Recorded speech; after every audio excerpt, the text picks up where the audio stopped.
It is Thursday, August 10th.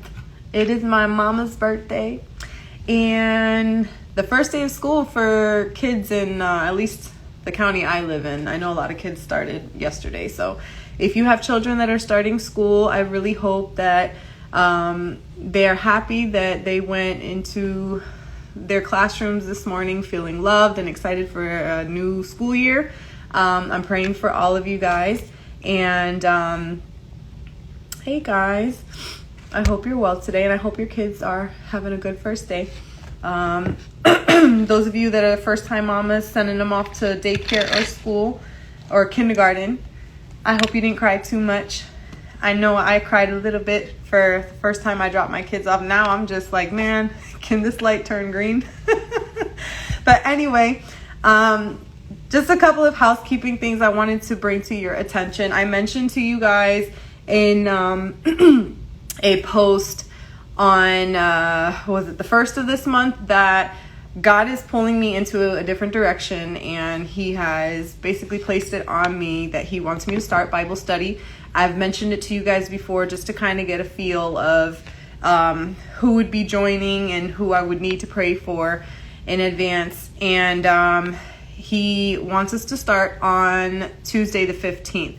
So that is this upcoming Tuesday. We're going to start at 6:30 p.m.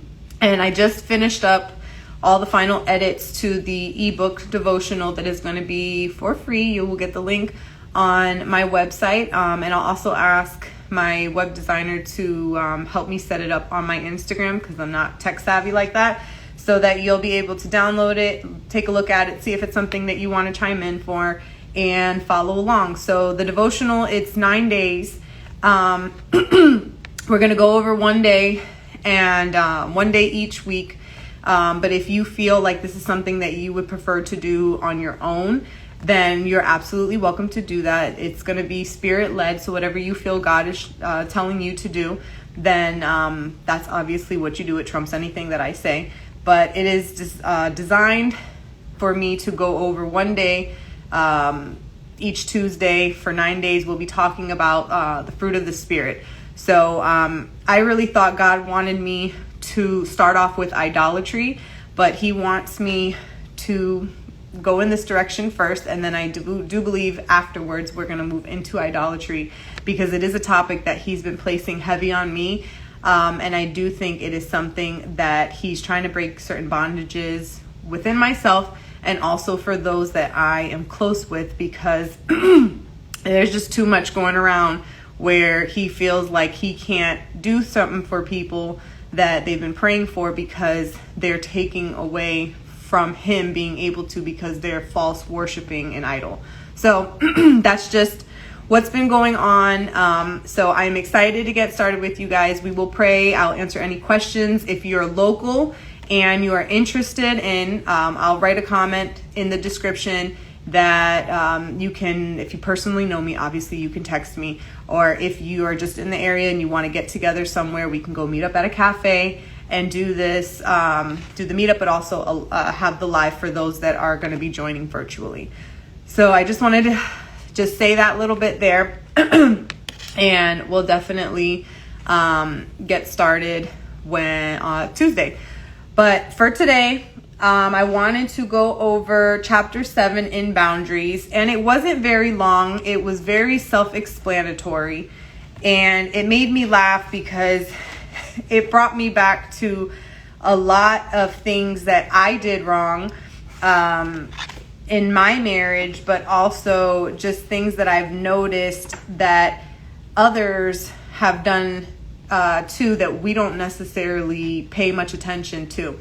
So it starts off talking about this girl, Nicole, who was coming back from visiting her family, and she felt depressed. And when she was talking with her therapist about it, he was trying to find the root of the depression, and it was because when she was with her family, she felt fine, but then when friends would visit with the family, she felt that her parents were making these subtle hints and comments about her not being on the same level as them, and that she was living too far away for them to have a part in their grandchild's life. So basically trying to shame her or guilt her into feeling like she needs to move closer so that the family can have more say or just be around more.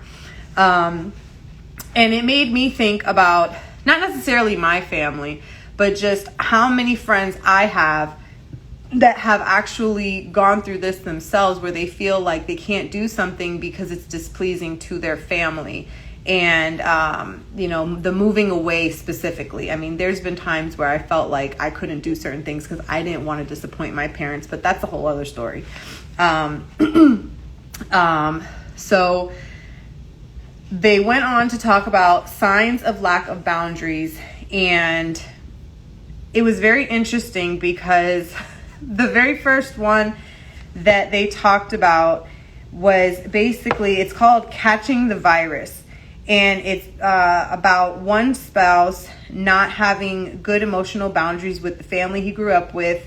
And then when he was in let me see. Sorry, because there's so many good ones that they gave, and I feel like some of them coincide. So I want to make sure I keep them separate.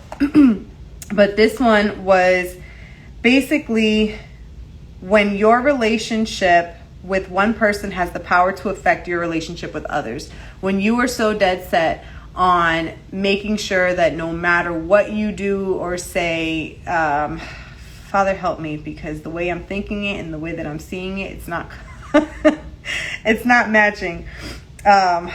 Forgive me.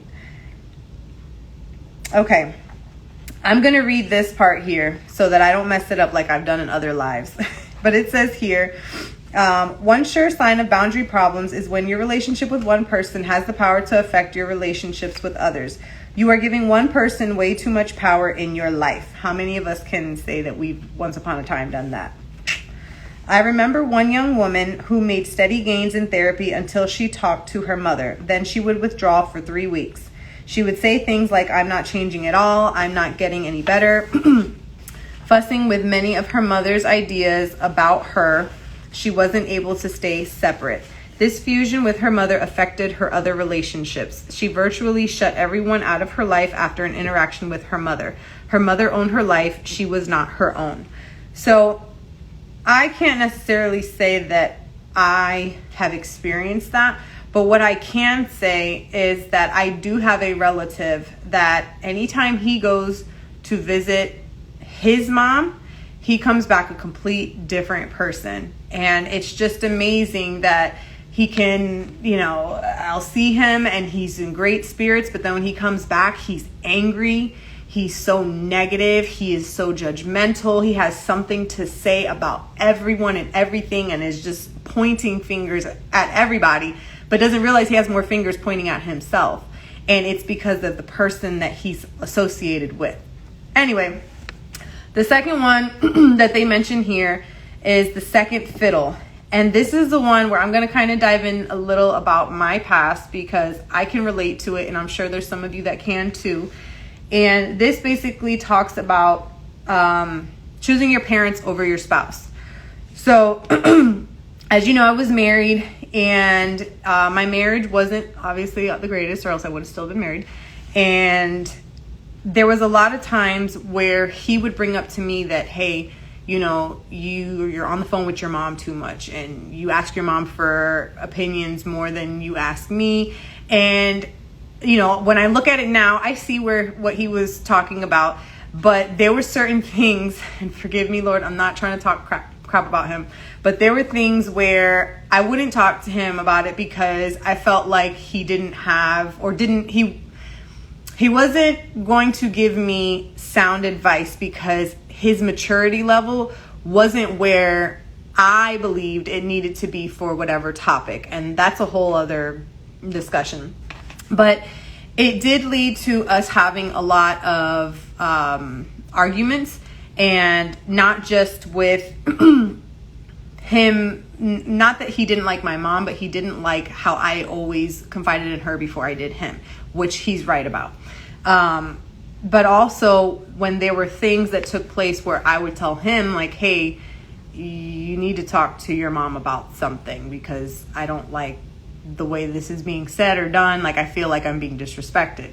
He would check her, but then it got to the point where I just never had anything positive to say about the woman. And it's not that she's a terrible person. I was just activating or there was a spirit within me that just would not see anything good in her, because I was so, I don't know, I was so angry, and I didn't like that no matter what he did, what he did wrong, that's my son. And it used to piss me off. But so we used to get to a point where I would tell him, you need to check her, and he would. But then because I was always talking negatively about the woman, and that I just it was nagging. No one wants to hear anybody talk bad about their parent 24/7. So what do? Naturally, you shut them out. So if I said even one thing about his mom, it was like, he don't hear me. So then when it was time, like, hey, we need to have a discussion about something, you said you talked to your mom? Yeah. But then when I would approach her, he didn't. So it used to make me mad. But this is a very good one. And I say this and share my testimony because it talks about here in Genesis chapter 2, verse 24, that man shall leave his father and his mother and shall cleave unto his wife, and they shall be one flesh. When you're married, you're a unit. It's not wife calling mom to tell mom everything, and mom has to be in the middle of the marriage. And, I know my situation just sounds like it was only me, but no, he did his dirt too. But, and him not putting me first when I needed to be first. And so it was wrong on both parties. So that's one that I will definitely say, that when you're going to pick your spouse, pick wisely. Make sure that they're mentally mature, or they're mature in all areas, so that you both will confide in each other, and that you understand that, yes, you have love for your parents and you have respect for them, and yes, you love your family, but when you get married, that is your family first, and then they come second. And it's hard to break that habit because you're so accustomed to, well, my parents have been here, they know everything about me. Okay, but they're not in the relationship with you. So that's just my 2 cents about that. The next example they gave was living beyond your means. And this one, I think a lot of people struggle with, and this is an issue with a lot of people that end up in divorce, because the example they gave here was a couple, and anytime that the family had a financial crisis, the in-laws were constantly taking care of the problem. And now I understand that, especially with the economy we live in today, that it is hard to, we need extra help. Inflation is through the roof. Gas is $4 now. Daycare is a mortgage and then some. There's just, there's so many difficulties now. So I understand that we need help and that we should be there for one another. However, what this is basically saying is that the person is living above their means. If you know you can't afford a vacation, don't go on it. If you know you can't afford $200 pair of shoes, don't buy them. If you know that you can't pay for this in full, don't sign up for Afterpay. And I'm talking to myself because I am the queen of Afterpay. But, it's just trying to get you to understand that there's no boundary there, and that when you are asking for help from your in-laws, it constantly seems like you have to, you're asking, one person is asking for permission, and they feel like they're in the middle of the marriage, and it feels like the child of them does not grow up because they know that mommy and daddy are going to bail me out, so we can just keep living our life.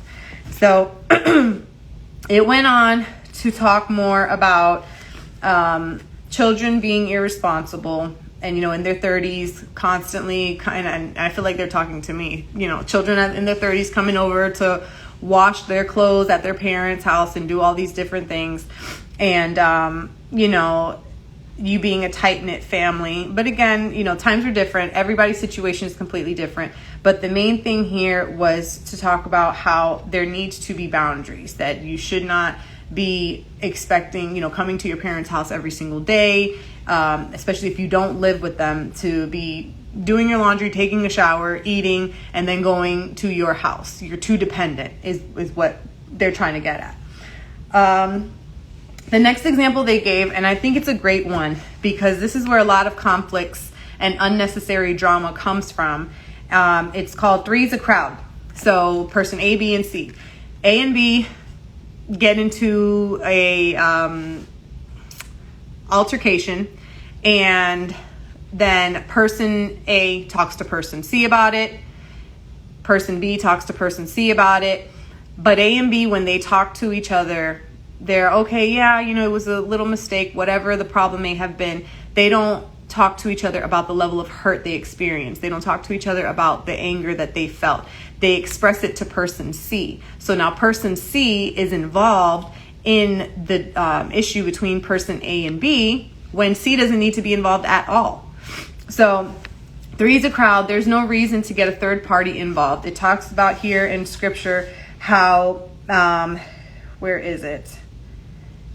It mentioned, here we go, Matthew chapter 18, verse 15.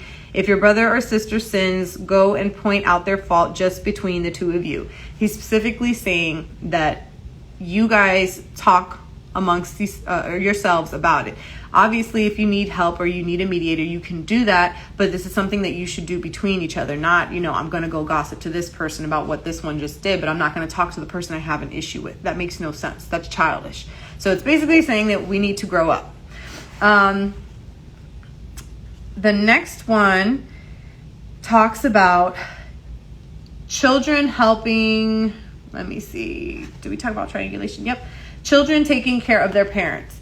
Now, I'm not going to condone you, and that's never my intention to condone you with anything I say, but this is specifically talking about children taking care of their parents from a young age. I can, names and faces are going through my head right now as I'm talking about this, where parents and this is an example, parents have 6 or 7 kids, and now those kids are responsible to take care of their siblings while the parents continue living their life. So, I'm going to go out, I'm going to go have me time, but they didn't cook dinner for their kids. They didn't go do what they were supposed to. Now all of a sudden they're late on rent, and now the 16-year-old that works over at McDonald's is forced to start paying the bills because parent didn't take care of their duties. This is what this is trying to say. It is not a child's job to take care of parents, and there needs to be a boundary established that, hey, I'm the child, I'm not supposed to be doing this. And I know some kids don't want to talk back to their parents, but this is trying to show that it's not pleasing for God to see children taking care of their parents, but it is pleasing to God when adult children take care of their elderly parents. So the same way that when you have a child, you take care of a baby because they're fragile, the same way that we take care of our elderly because they're fragile. When you think of the evolution of age, as a baby, you can't take care of yourself, you need help, and then you get to the peak where eventually you're good, and then you start declining. So it's kind of like you're going back to the stages where you need help once again.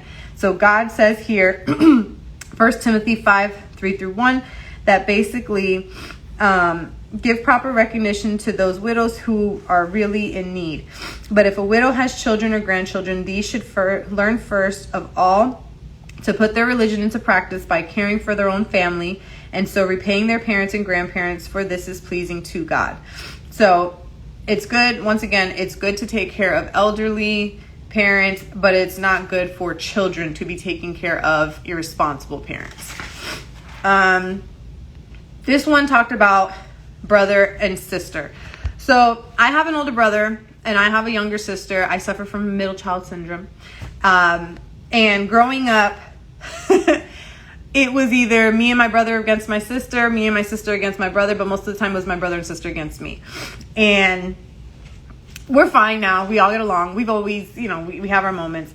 But what this is talking about is, let's just say, for instance, I'll be the bad one. So if I'm the sibling that I never have money, I don't take care of my kids, I don't pay my bills, I don't do what I'm supposed to do, and my siblings decide that they're going to constantly bail me out, but I don't change my behaviors. And they look at it as, well, I'm helping my sister. That's my sister. That's my sister. Yes, I'm your sister, but I'm being irresponsible. And it's not my brother or sister's duty to take care of me when I'm not doing what I need to do as an adult. And this was talking about how too many people get put into that position where they feel like they have to because it's your brother and your sister. This is coming to mind, and I don't know how true it is, but I remember when I did read it, I did find some truth to back it up. So I hope that, this is actually 100% factual. But I remember years ago reading about, hey, did you know Mariah Carey has a sister? And I was like, I didn't really care, but looking at celebrities, you kind of get caught up in what are they doing, who's their family members. And I remember it talked about Mariah Carey has a sister who is very sick, a drug addict, and how Mariah wants nothing to do with her. And people were shaming her, like, you should be helping, that's your sister. But she had mentioned that she had gotten to a point where she had put her sister in rehab. She had tried doing all these things to help her, and her sister just blew the money. So then she was like, you're cut off. And people thought she was wrong for that. But in reading this and thinking about that, and I'm not going to sit here and praise Mariah Carey, but I'm just saying that it makes sense. You can only help someone so much before you have to be like, you know what? No, you have to take responsibility. So I get it. Then it just continued going on about becoming aware of old family patterns you're still continuing. So, true story, I think I've mentioned this in one of my previous lives. When I had gotten sick and I had filed for divorce and I had moved back in with my parents because I didn't know how bad MS was going to be for me, because when I had first got diagnosed, it was really bad. So I needed the help. I needed to do what was going to be best for me and for my kids. I remember just time passing and dealing with everything I was dealing with. And I remember I was watching TV and I had cooked, I had cleaned, I did my part, and I was sitting up with my feet on the couch. And I just remember my mom walked by and she made this comment, and I just looked at her. And Mom she knows I love her. And I just looked at her and I was like, oh my goodness, that's where I get it from. And then a couple days later, I remember my dad had said something, and I'm just watching him and I'm like, man, that's where I get that from. And I just remember seeing, like, God, there's a reason why you have me here, because I'm trying to get out this house. I'm trying to do my own thing, but it's not working right now. What is it that you want me to learn while I'm here? Let me tell you, when you ask God to do something, he's just it was literally just unfolding that you learn how to do this, and this is what I'm trying to cut in your bloodline, and this is something that has been passed on from generation to generation, and I need you to be the one to reverse the curse. And I just remember having, starting off with hard to have conversations with my mom or my dad, because if you guys know, I was raised by two Northerners in the South, and these New Yorkers, this Connecticut man, they think they know everything. They're never wrong. They, if you have parents from up north, you get it. That little accent, whatever that they have, that they just, they know it all. So I remember just trying to bring up things like, hey, I noticed that you do this and I do it too. Why don't we try doing this? And it was kind of like they were taking it that I'm being judgmental, instead of I was trying to find a way to approach what I noticed is a problem that we should fix so that we can stop doing it. Because there's certain things on my side where I don't want to pass them on to my boys, and the same thing with their dad's side that I don't want getting passed on to them. So I thought it was very interesting how they were just saying, we need to identify the patterns that we are still continuing, that we want broken. And here, oh my gosh, forgive me, because I've had nasal problems for going almost all summer, and it's just getting on my last nerve. So please forgive me, and keep me in prayer too, because I'm sick and tired of this. Let me see, what else did they talk about? I like how when they talk about take the log, that's they didn't put the scripture, but it's the one where when you're being judgmental, you take the log out of your own eye, so that you can see clearly. How often do we actually do that? It's hard to take a look at ourselves and just reflect and see, okay, these are all the bad things that I am doing, or these are all the things that I need to work on, because it's so much easier to cast judgment on someone else, because then the focus isn't on you. But this is asking us to really come to a place where we can just sit and see, these are the things that I do, these are the things I need to work on, because I can't improve and be better to my children or anybody I come in contact with, because I'm still bringing, these old thought patterns, these old behavioral patterns that serve no good in my life anymore. And then it talks about take in and receive the good. So here it says, it is not enough to understand your need. You must get it met. God is willing to meet your needs through his people, but you must humble yourselves, reach out to a good support system, and take in the good. Do not continue to hide yourself and your resources and talents in the ground and expect to get better. Learn to respond to and receive love, even if you are clumsy at first. And I think that is the hardest thing to do, because like I said, a lot of us, hey, Uncle Jay, a lot of us don't want to come out of hiding and actually humble ourselves. That's a big problem in today's society, is that we're not humble, we're judgmental. And it's very important that we come to a place of realization that in order for us to grow, we have to humble ourselves. We have to see, okay, what is it that I'm doing wrong, and how can I be better so that I can help the next person? Then it talks about practicing boundary skills. So when you first start off with your boundaries, you're going to fall a few times. You're going to try and figure out what works, what doesn't work. And that's okay. Nobody starts off a pro. You have to practice to get to that point. And it's the same thing with boundaries. I feel like we've touched on say no to the bad before in a different chapter, but they brought it up again. And here, I'm just going to read the paragraph. So it says, in addition to practicing new skills in safe situations, avoid hurtful situations. When you are in the beginning stages of recovery, you need to avoid people who have abused and controlled you in the past. When you think you are ready to reestablish a relationship with someone who has been abusive and controlling in the past, bring a friend or supporter along. Be aware of your pull toward hurtful situations and relationships. The injury you are recovering from is serious, and you can't reestablish a relationship until you have the proper tools. Be careful not to get sucked into controlling situations again, because your wish for reconciliation is so strong. So I think I love you more. I'm going to say here that not too long ago, this was actually this week, I was having a conversation with a family member, and we were talking about something that we have opposing viewpoints on. And it was specifically about, it was about men cop and women cops.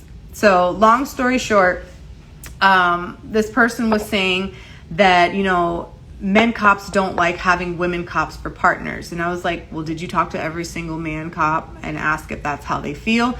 And he kept saying, well, when it comes to being on the job, it's about life and death, and a woman can't protect. And I kind of sat back and I was like, well, hold on a second. You can't say that, because everybody is different. It's person dependent. I'm not going to argue man's physical strength versus women's physical strength, because I know that God has designed it that men are physically stronger than women. Yes, I said it, and no, I'm not going to recant that statement, because it is true. But you cannot sit here and say that a woman's reaction time to a situation is going to be behind a man's when it comes to logical thinking or whatever it is.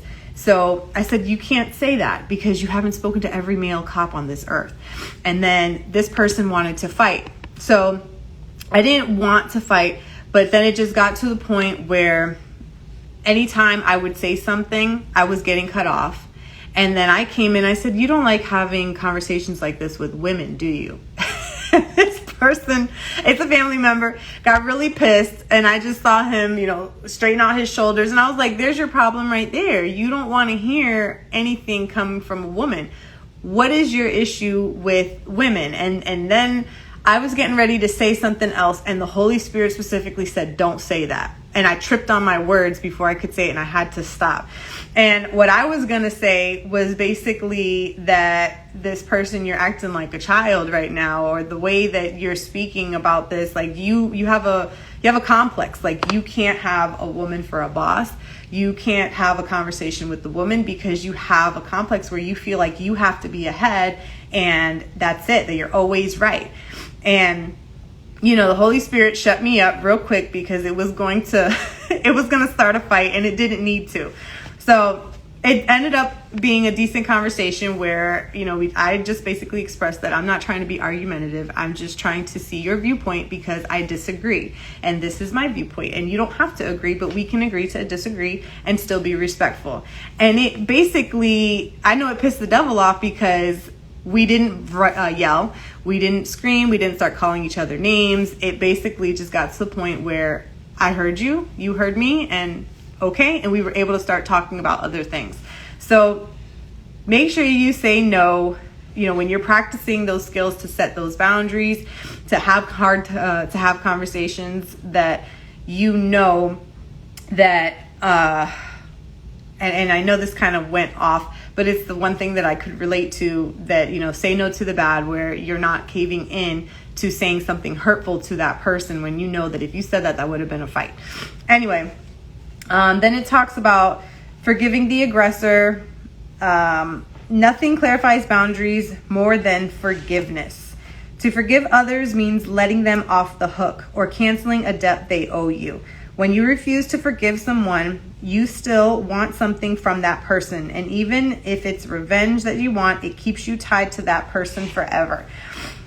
So many people overlook the importance of forgiveness. I'm telling you, I can write a book about forgiveness. The things that I have experienced, the level of betrayal, hurt, my own situation where somebody was a Judas to me. And we've all experienced this.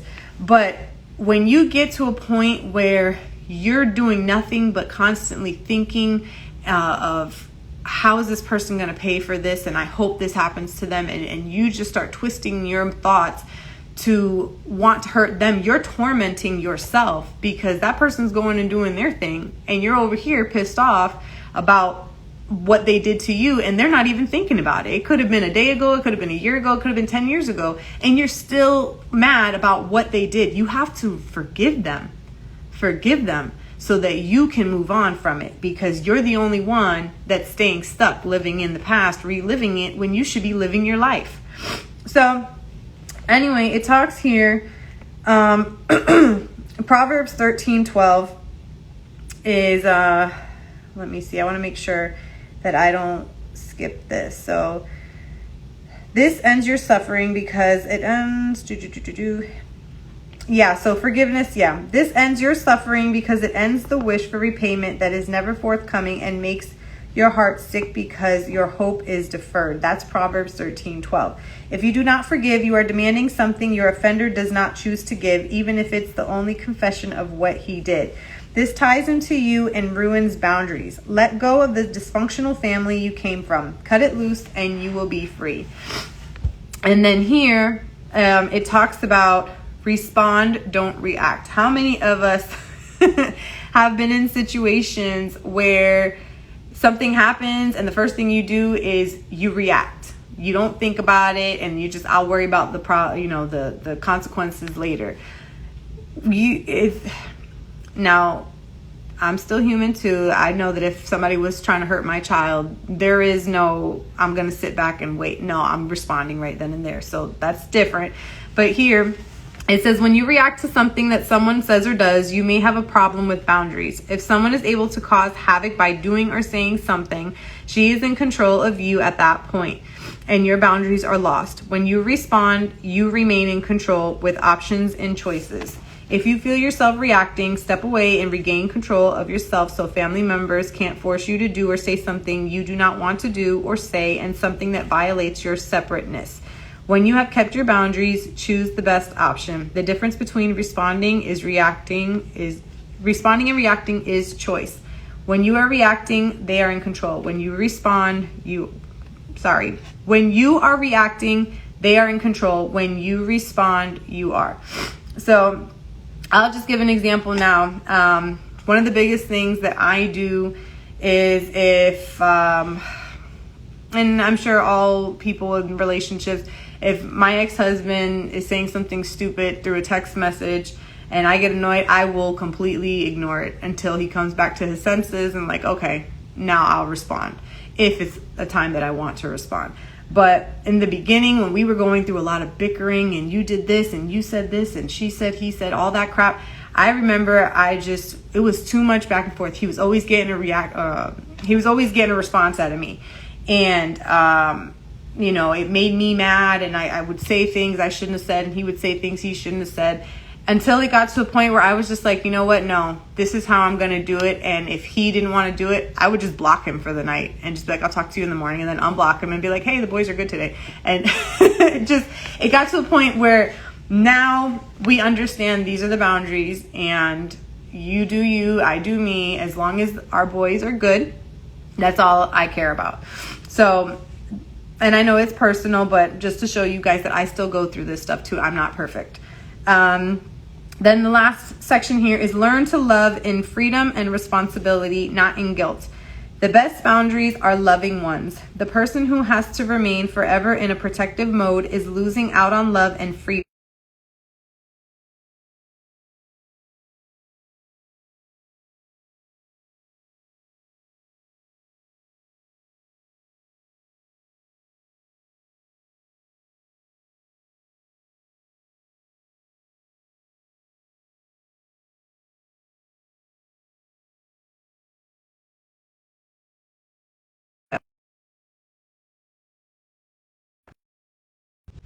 That's nothing. I don't know why that happened, but the connection was bad, so I apologize. But it says here, practice purposeful giving to increase your freedom. Sometimes people who are building boundaries feel that you do someone a favor is codependent. Nothing is further from the truth. Doing good for someone when you freely chose to do it is boundary enhancing. Codependents are not doing good. They are allowing evil because they are afraid. So I'm going to encourage you to read it, because I'm sure it's not... from the chapters we've read, this is probably the shortest one. All the other ones are like about 20 pages long. This one was 10 pages, I believe. I'm pretty sure it was 10, no more than 11 pages. But it was very quick, easy to read. And I do think that there's a lot that you can get out of it, especially because for some reason when it comes to families, we have a hard time with establishing those boundaries. And I think it's very important that in order for us to have successful relationships, especially with our family, we need to know how to properly set boundaries and how to address situations that have shown that it's a generational effect. It's a ripple effect. It doesn't get better. It just keeps getting passed down, and it needs to stop. So that was chapter 7. Next week, Thursday, we will... go over chapter 8. That one seems like it's going to be a little longer, because this one is, chapter 8 is about boundaries and your friends. And I think I'm going to really encourage you guys, read that one twice, because sometimes people put more priority on their friends than they do their families, especially in this day and age. So once again, Tuesday, 6:30 p.m. Eastern Standard Time, we're going to start Bible study. I will have the ebook devotional up online. I sent everything over last night, so I will be in touch with my web designer to make sure that it is up and running and working for you guys, so you can download it before Tuesday and make sure that it's something that you feel that you're being led to do. Or if you don't know if you're being, or you don't know that you're being led to it, and you just want to join, you're more than welcome. I don't ever want anybody to feel like you have to partake in anything that I'm doing. I'm doing what I'm being told to do. This is my obedience walk. I've never hosted a Bible study, so this is going to be a first for me. But like I told you guys before, 8 is the number of new beginnings, and God is showing me that He is fully pulling me out of my comfort zone and having me do things that I wouldn't necessarily think that I would be doing. So, Bible Study Tuesday, we're going to be talking about the fruit of the Spirit. That's in Galatians chapter 5. I think it's verse 22 is where it starts, if you wanted to just kind of get a head start on it. So again, Galatians chapter 5, verse 22 is where it's introduced in the Bible, but feel free to read the whole chapter if you'd like. So if you guys have any questions, if you want to meet at a cafe in person, you can definitely send me a message. You can comment under here and I can find a location. I'll know more than likely by Monday. Actually, no, I've got time today. I've got time tonight to actually look up locations that would actually be nice for us to go to. And who knows, maybe I'll buy you a cup of coffee if you join. So I love you guys. God bless you. I hope you have a great day. I hope your children are having a fantastic first day, fantastic second day if they started yesterday. And I will talk to you soon. Take care.